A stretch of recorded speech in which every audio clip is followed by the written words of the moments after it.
Yeah, that's what, yeah. At first, we're just like, oh, God. Thank you so much. The moment that I realized that I could be an animator was when we went to Disney World when I was in 2nd grade.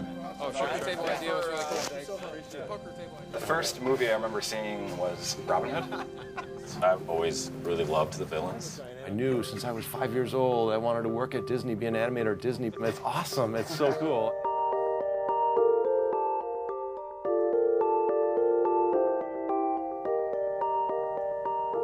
How do you describe what you do to people who have no idea what you do? As a supervisor, we translate what the director wants to the animators. But our job extends out to much more than that, where we almost are liaisons to other departments and cross-departmental communication, especially in the character building process, where we actually start building these guys up from the ground up. Right. I have some concerns. These characters are touched by, what was our crew, 70-odd people? We had 68 animators, 7 crowd fix, 5 supervisors, 1 head of animation, 1 marquette.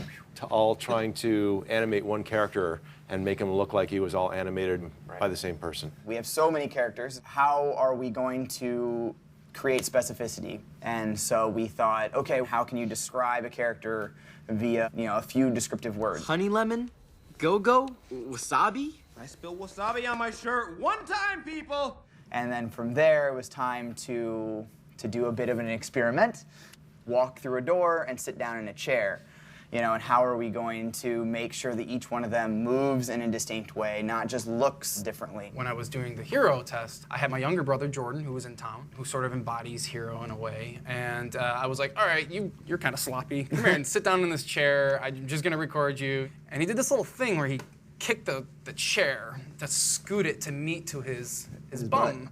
And I thought, wow, that's actually a really unique thing that feels like kind of a little more unkempt, sloppy kind of energy to it. It gives a little texture to the animation. It gives a little texture, too. If I don't go to this nerd school, I'm gonna lose my mind. How do I get in? You guys all have brothers?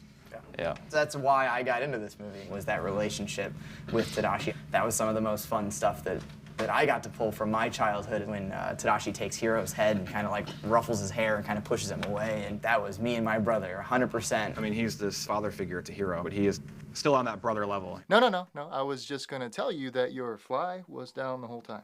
What?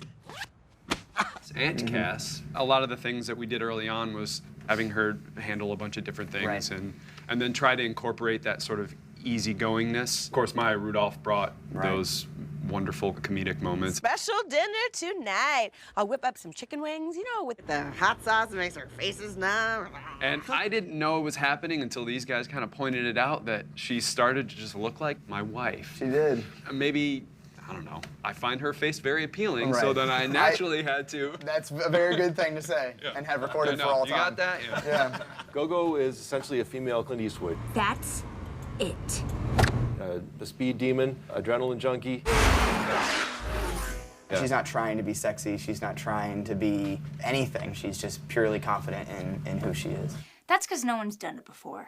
0 resistance, faster bike. But not fast enough. Wasabi. But he's got a lot of neuroses. He's deathly afraid of germs and very much fears for his own life. And that was a big change from what was originally what we were going for in the cafe experiment also, because he was more cool Zen guy. He was much larger. Yeah, he lost about, what, $1.25?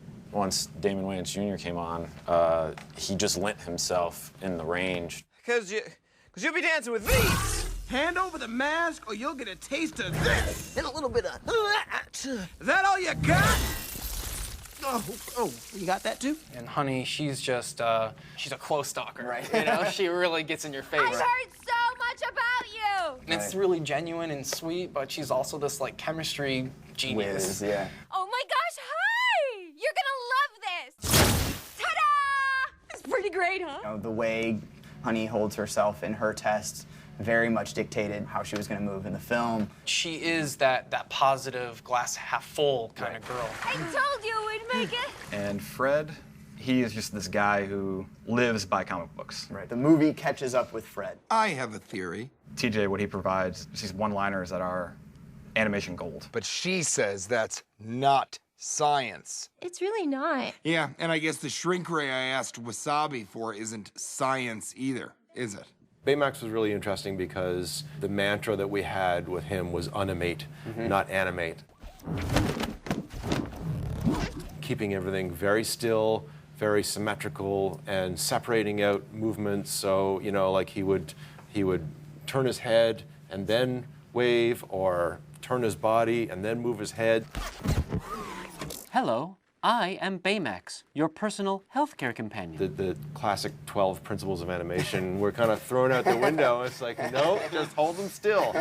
There. And that was the most interesting thing in like rounds and stuff, is like people be like, oh, I haven't animated Baymax yet. And we're like, yes. Perfect. He looks great. He's done. You did it. I love that robot! Think superhero, it's like, whoosh, you know, and they're just cool. But then you see kind of a dumpier version in this awesome suit. Whoa, hold up. Focus. Show them what you got, buddy. Creating the control of the cafe at first felt like a restriction, but it really made us dig deep and find what those characters would do in that controlled situation. And it was absolutely necessary on a film with, what, like 13 main characters in a manner of speaking. It's amazing that they all hold up like that. They all, No, we planned it, and there is no luck involved at all. You guys did an awesome job. I'm really proud of you. Thanks, man. You too. Ba-la-la-la.